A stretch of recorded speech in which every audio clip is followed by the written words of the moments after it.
Kol Haloyim Yahweh Ba'ashem Yahushai Ba'ashem Rachakudash.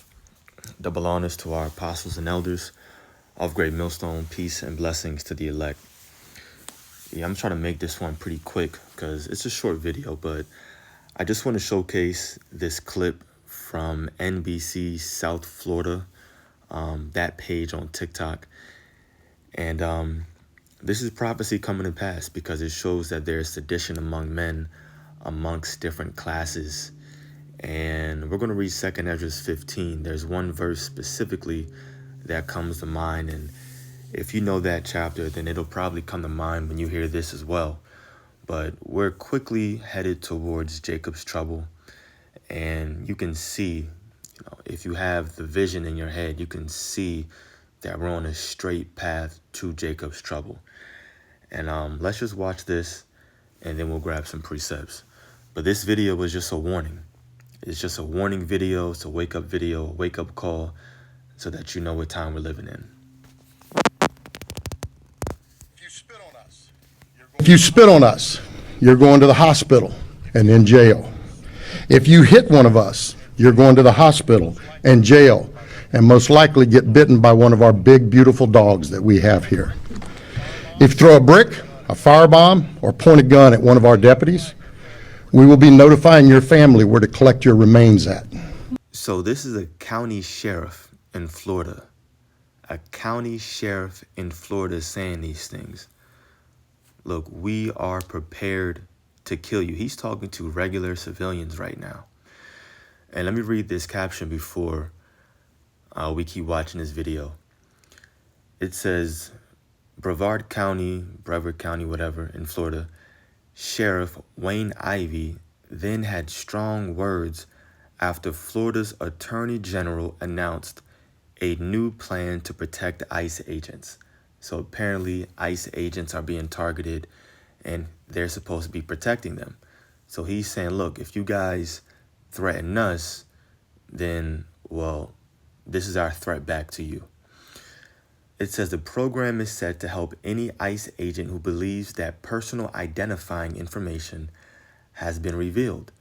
Now, they will be able to report that to the Florida Highway Patrol team to ensure safety.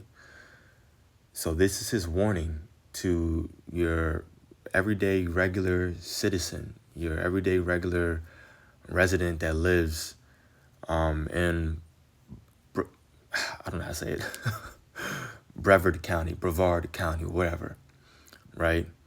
Let's watch that again, and then we'll keep watching.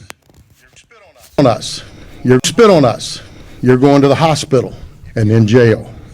If you hit one of us, you're going to the hospital and jail, and most likely get bitten by one of our big, beautiful dogs that we have here.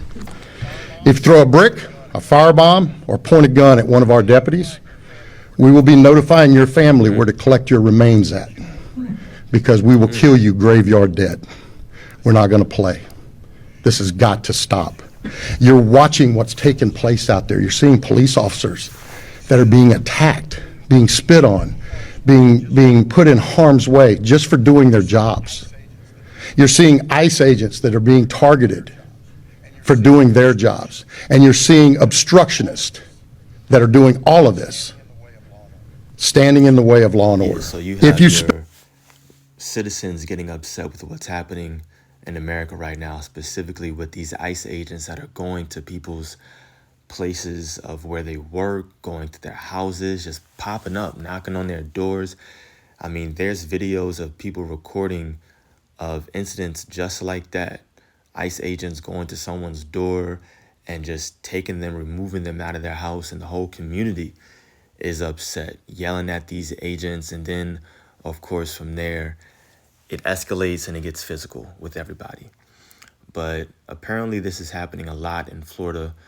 These agents are getting attacked, police getting attacked for quote unquote doing their job, sure. But it's unjust, obviously, and that's how people feel about it. But this is what the sheriff is saying back. Look, we will kill you. We are not playing. So if that's the mentality right now, what do you think their mentality is going to be in Jacob's trouble when things are 100 times worse. Well, that's where 2 Esdras 15 comes into play. Now, the specific verse that I was thinking of when I first heard this was verse 16, but we'll read down to it starting at verse 14. It says, "Woe to the world and them that dwell therein."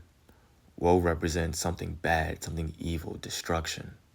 So woe to the world and them that dwell therein, for the sword and their destruction draweth nigh. And one people shall stand up and fight against another, and swords in their hands. So the sword and their destruction draweth nigh. That represents, once again, it's just woe. It's explaining the woe now. Destruction, calamity, evil, a bad time is coming. And then one people shall stand up and fight against another, whether it's civilian against civilian, civilian against ICE agents, cops, whoever, right? And we're talking about when it gets real bad. You see, right now, we're just in the beginning of sorrows.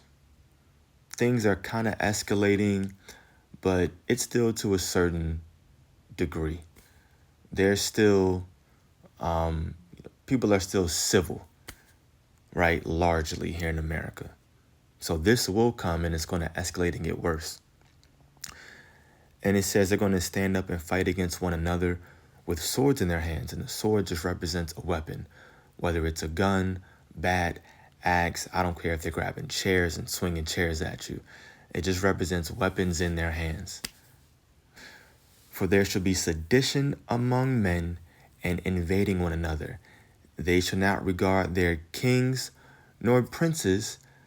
That's your politicians. That's Trump, the president, your Senate, Congress, all the way down to your policemen, your military, whoever. They shall not regard their kings nor princes, and the course of their actions shall stand in their power. Meaning whatever they feel like they need to do, that's what they're going to do. The course of their actions, what they need to do, shall stand in their power. They're going to feel like they have a right to do it, and they're going to do it. It's already happening right now. And that's exactly why that sheriff was saying what he was saying. So even the actions of your everyday civilian here, that's going to escalate and get worse, because the times are going to get worse. And they're going to feel like, look, we have no other option. They're taking my family. We don't have any food here. I can barely keep up. They're trying to kick me out my house, so on and so forth. Yeah, so they're going to go out here, loot, riot. They're going to be fighting one another. And look, remember, we're going to be here in the midst of all this.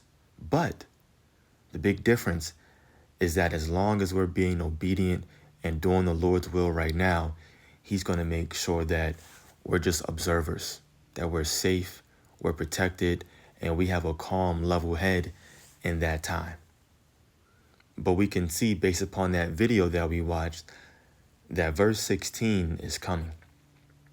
I mean, this whole passage is coming, right? But it's specifically, in my opinion, highlighting verse 16. Now, verse 17 says, "A man shall desire to go into a city and shall not be able, for because of their pride, the cities shall be troubled. The houses shall be destroyed, and men shall be afraid." Right? And that's the culmination of all this. That's the culmination of Jacob's trouble, right? And it's telling us the reason too, because of their pride. Because our people specifically decided to walk in the ways of different gods, decided to indulge in spiritual fornication, because they didn't seek the Most High Yahweh and his only begotten Son, Yahweh Shai. Yeah, because America said that they trust in God, but it's a goddamn lie. For because of their pride, the cities shall be troubled. Houses shall be destroyed, and men shall be afraid. A man shall have no pity upon his neighbor, but shall destroy their houses with the sword and spoil their goods because of the lack of bread and for great tribulation. So this is what's coming to America. This is a great description of what Jeremiah called Jacob's trouble in Jeremiah, the 30th chapter. This is it right here. And we're in the beginning stages. We can see it if you have the vision, if you have the eye salve. There's a straight path towards it, and it's very, very clear. How far away or how close are we? We can't put an exact number on it. We just know that we're close. And yeah, I'm gonna just end off with that. Like I said, I didn't want to make this long at all. I just wanted to read this passage, these few verses, and watch this one video. So you know that we're close. So this is the time to get right with the Lord and increase your faith. Double honors to our apostles and elders of Great Millstone. Peace and blessings to the elect. Shalom.